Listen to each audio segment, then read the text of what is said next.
Here is a beautiful image of Alex Gleason's 1892 New Standard Map of the World that was on projection at Modern College in Blackheath, England. It states at the top of the map that it is scientifically and practically correct. The way Gleason's map significantly differs from standard maps of the world is in its representation of the poles.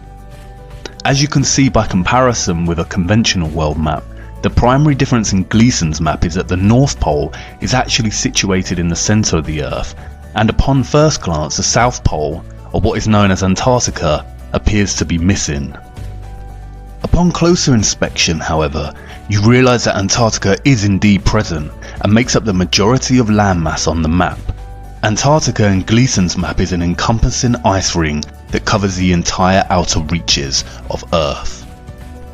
Gleason's map has become somewhat of a canonical historical document for flat earthers, many often reposting the image on the internet and heralding it as solid proof that refutes the heliocentric model of the Earth, or in other words, proving that the Earth is not a spinning globe in space but a circular, flat and stationary plane. This was not enough proof for me, and while I gravitated towards the idea of a giant encompassing ice wall as a neat concept, I knew that we had a vast amount of evidence proving the existence of space, spherical planets, and entire sciences dedicated to solving the mathematical conundrums of physics. I mean, we landed on the moon, for God's sake. Surely if the Earth was flat and stationary, then somebody would have realised by now. These brave souls did the unthinkable. They flew to the moon, they landed, took their first cautionary steps and planted the American flag. NASA sent multiple crews to the moon on subsequent Apollo missions. They even managed to film Apollo 17 leaving the moon. Stage pushed. Engine arm is destined. Okay, I'm going to get the pro. 99 proceeded. 3, 2, 1. Ignition. Right away, Houston. Vector grid. But wait, hold on. If this is footage of the crew leaving the moon and making the journey back to Earth, then who did they leave behind to film their craft take off? And wait, don't you think those colourful emissions on takeoff look kind of fake? I haven't seen any subsequent rockets produce these sort of dazzling colours, and I suppose they did admit that they had lost all their data from the mission. But maybe that was just coincidence. I started looking into NASA a bit more closely, and what I found was shocking. I can say with certainty that NASA is indeed lying to the world, and has been lying ever since its founding in 1958. But don't take my word for it. Sometimes you can't tell people the truth, you have to show them. So let me show you. Buckle up and sit tight, because Houston, we have a big problem. Okay, well, there's a big problem with the blue marble, and I'm going to zoom in here and show you what the problem is.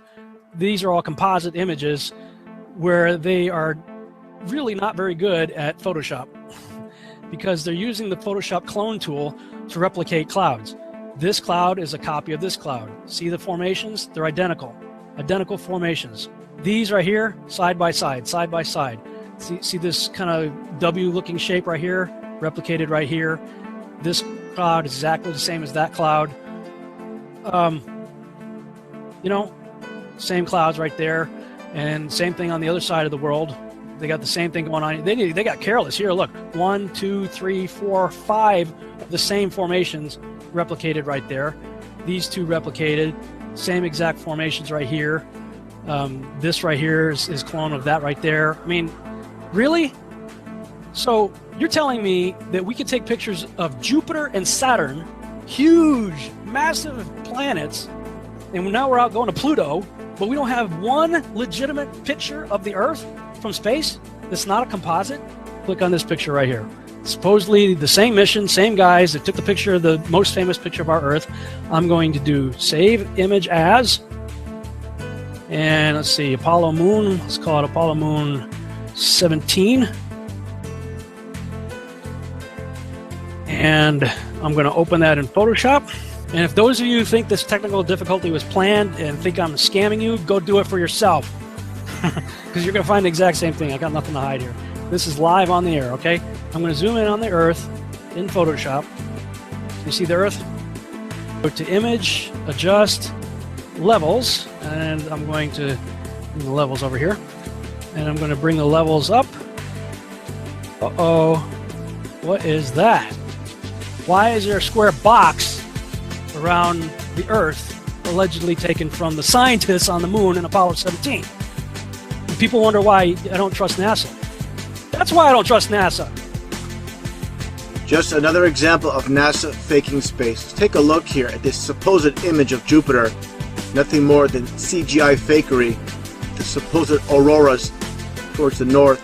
Let's take a look here again at NASA's official website, where it states Hubble captures vivid auroras in Jupiter's atmosphere. Here's the problem. The date of June 30th, 2016. Now take a look at this. Another so-called official image of Jupiter. This one's from back in 2014. You see the problem here? Now let's take a closer look at the supposed two images provided from NASA of Jupiter. Here's the problem again, 2016, 2014. What's the difference here? Well, the difference is they added the supposed auroras on the north, and this is nothing but a Christmas tree. Give me a break. Take a look here. I mean, all the clouds are in the same exact position. Just the 2016 image is a bit, I would say, darker. This is a bit lighter in 2014. Here's a side-by-side. People can't see what's taking place here with NASA. Nothing more than fakery. I mean, give me a break. This is a complete insult. You have a brain in your head. And you can tell it's real because it looks so fake, honestly.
It became instantly clear how they do it. And it's just video game technology. Now, if you're part of the Geek Squad or the techie crowd, well, then you already know about this technology.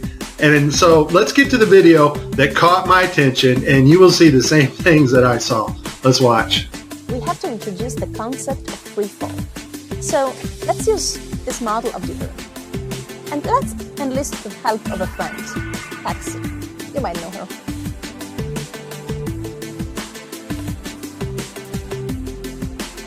So what is significant about this video is, number one, it was live to school children. Number two, we have this stuffed animal that is transitioning in on another video channel. And the actor is able to reach up and grab this doll in real 3D space and manipulate this doll with their hands.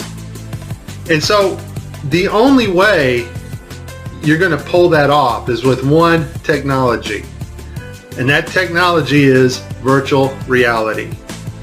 More importantly though, something called augmented virtual reality is taking the objects in 3D space from a virtual reality world and putting them in our world on another screen, which we can see, manipulate, and touch with virtual reality contacts or glasses. In this next segment, I'm going to show you how NASA grabs objects in 3D space, rotates them around, manipulates them. They can do this with water, with cloth, anything. And the cool thing about it is we can take what they're doing, what they're seeing with their contact virtual reality augmented lenses, and put that on a separate video layer live. Yes, live. And do it all in real time. 45 minutes straight of NASA messing up their virtual reality setup. I tried to pick some clips that were obvious and some not so obvious. Show you some of the contacts. We're going to see Tim Peake with his contacts in, but these are virtual reality contacts overlaid on the eyes so actors can interact with things in 3D space, all in real time. In this next shot, we will get to see the whole arm setup and the virtual reality glove that covers all the way down the arm and hand. This allows the software to broadcast what we see video-wise as his arm in a shirt sleeve. Okay, I have a lot of Tim Peake screw-ups, but this one here, this system glitches. The software does not track his hand properly, and Tim slips his hand underneath his other fingers, which is tightly holding onto the mic, which would be impossible. I don't think this is Tim's fault. Normally, Tim always moves his other fingers up while he slides his hand under. I just think the system didn't respond to his movements here. It's virtual reality. They're wearing augmented contact lenses so that they can interact with these 3D objects. Now, in this scene, the guy on the left in the green shirt, he thinks he sees an object in 3D space that's being broadcast to him. So he grabs it and he puts it off to the side. He's looking straight ahead because he's looking at an object rotating in front of him, but the video channel is down that is supposed to show the viewers what we're supposed to see, and so we don't actually get to see the object that he is seeing. And I would just sum this up as a very terrible, bad, horrible day for NASA doing live feeds.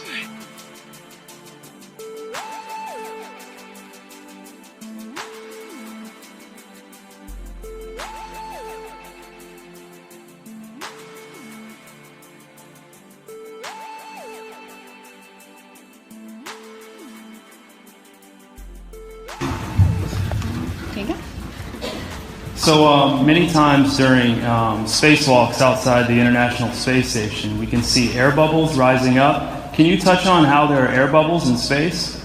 Can you be more specific? Air bubbles? So yeah, like a lot of times during the footage, the NASA footage, you can see bubbles coming up out of the helmets or kind of from underneath you. How do you explain bubbles in space?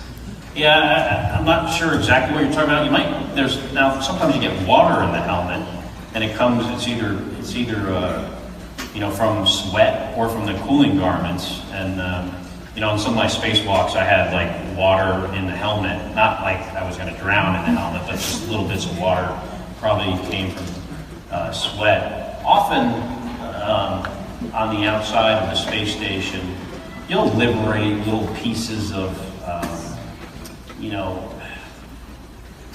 it's a really harsh environment out there, and the outside of the space station gets beat up pretty good. And sometimes, you'll see just little flecks of paint or something that you might have disrupted floating away from the suit. And, that's generally what that is. I've never seen any kind of air bubble anywhere. Yeah. Could it be that you're filming in an underwater pool and you're not really out there?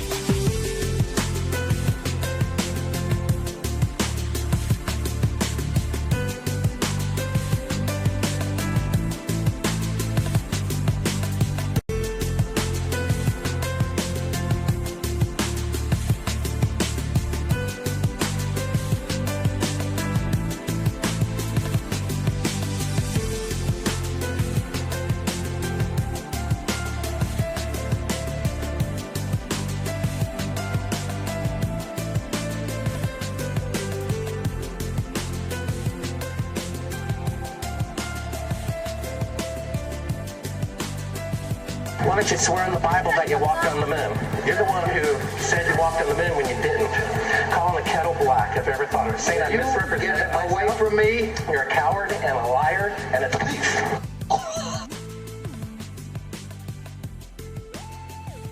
And then there is this. Official NASA research into the dynamics of an aircraft that would function over a flat and non-rotating Earth. A flat and non-rotating Earth. A flat and non-rotating Earth. What?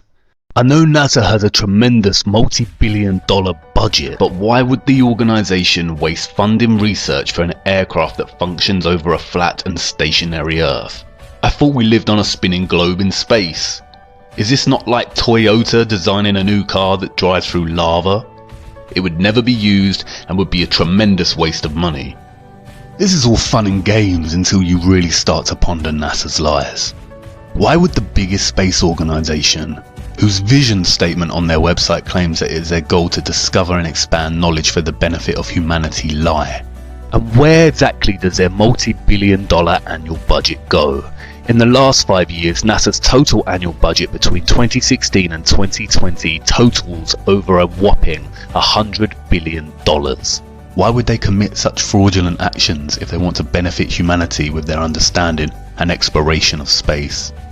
And if we cannot trust the most famous of all space organisations to give us the truth, then is the Earth really what we've been led to believe it is? And then I remembered the 1959 United Nations Treaty, which prohibits and regulates all global activity on the continent of Antarctica and ensures that the continent belongs to no nation. With Gleason's map in mind, I started to wonder whether Antarctica was really what we had been told it was. Was it really a freezing white untouched paradise where, as Sir David Attenborough shows us, penguins play in the snow? Could it really be a huge ice wall encompassing the entire Earth? And then something dawned on me and stopped me in my tracks. How did I not notice? It was staring me in the face the whole time. Gleason's map. Hidden in plain sight in the United Nations logo. Look, the North Pole is at the centre just like Gleason's map. And why is Antarctica missing? Or is it? Upon closer inspection I realised that the logo was framed in a circular laurel. I know from ancient Greek mythology that the laurel leaf came to symbolise Apollo. Apollo again, just like the moon missions. In ancient Rome the laurel was not permitted for profane uses, and lighting it at the fires of the altar was strictly forbidden. And I knew from the treaty that the UN had strictly forbidden Antarctica from being explored and exploited. Was there a message in this? I started digging, and then I realised that not only did the United Nations have this logo, but also the International Maritime Organization, the International Civil Aviation Organization, and the World Health Organization. The Maritime Organization polices the seas, and the Aviation Organization polices the skies. The World Health Organization controls all health and disease communications and guidance for the world, much like it has during the COVID-19 pandemic. Did the UN's military really police Antarctica with the maritime and aviation, or is it just an arbitrary treaty honouring the last unspoiled place on Earth?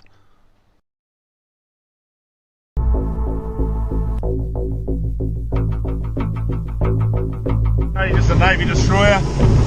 He will yield.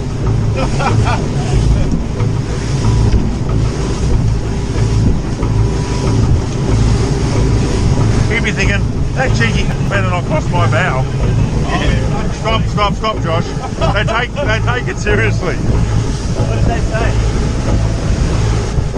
You got to yield. You can't just fucking. They think you're going to charge them. We don't know for sure, but they did say something. No, they did. They come back last call. Yeah, fucking talk to them. Actually going around. He's turning. Stop. He's turning. He is actually turning. So you said about the ship yesterday. No, he is turning. Fucking hell, what have we done now? It's turning, Josh. Just sit still. He's slowed down, has he? Yeah, he's really slowed down.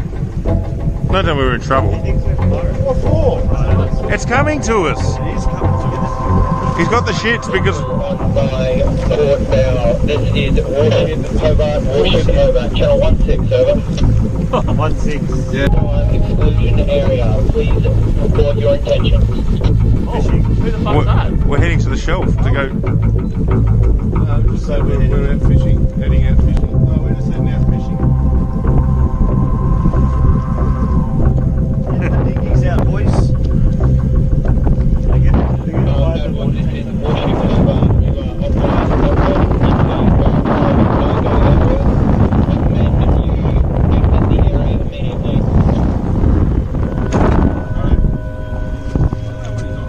Going that way. Just traversing. Set up a demo today with this Cessna and the Air National Guard. I'm going to be inside of this Cessna and we're going to be going rogue. We're going to fly into that no-fly zone and we're going to see how the Air National Guard does it. They scramble the fighter jets to come. Take off. We're on. Flying for miles and miles until... Okay, we've just entered the no-fly zone now. Our pilots aren't talking to air traffic control, ignoring their calls to reach them. That triggers an alarm at the Air National Guard base.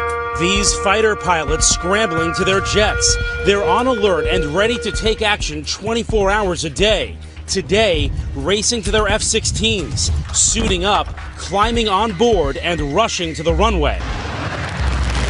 Taking off to intercept our rogue Cessna. Reaching the target in just minutes. This is the view from the F-16. That's my Cessna right there. Intimidating as you would think it would be. Look at that fighter jet. He's right off our wing. Another F-16 swooping in on the right, calling us on aviation frequencies. You have been intercepted. If you hear this transmission, acknowledge the radio call and rock your wings. He wants us to identify ourselves. We're a rogue aircraft, remember, for this demonstration, so we're not going to respond at all and see what this fighter jet is. Ordered to turn to the northwest. The fighter jet giving us one last warning. After all of this, the pilots still won't listen. The plane won't leave the airspace.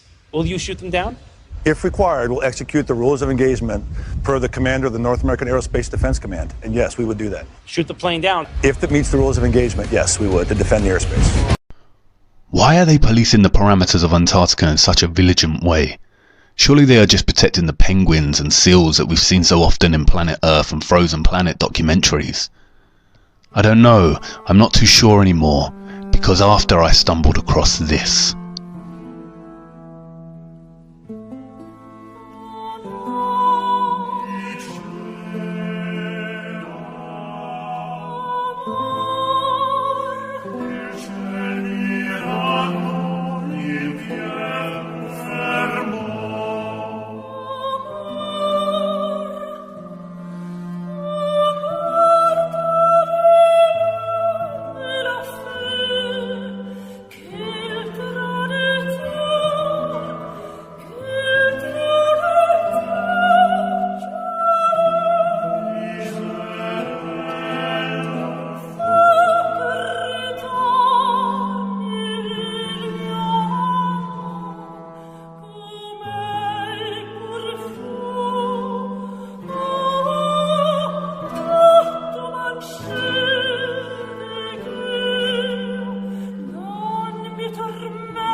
A giant ice wall, stretching for what seems to be hundreds and hundreds of miles.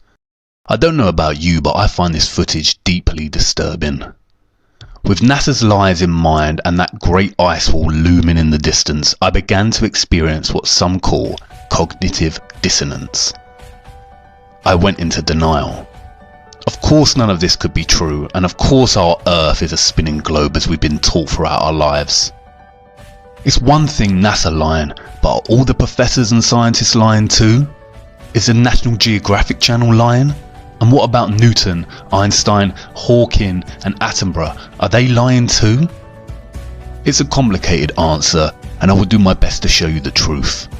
But before we look at the gatekeepers of knowledge and the trusted voices of our world, I need to show you more of our Earth. I don't want to lose you just yet. Come with me to part 3, where we will explore a few ways our Earth could work as a flat and stationary plane.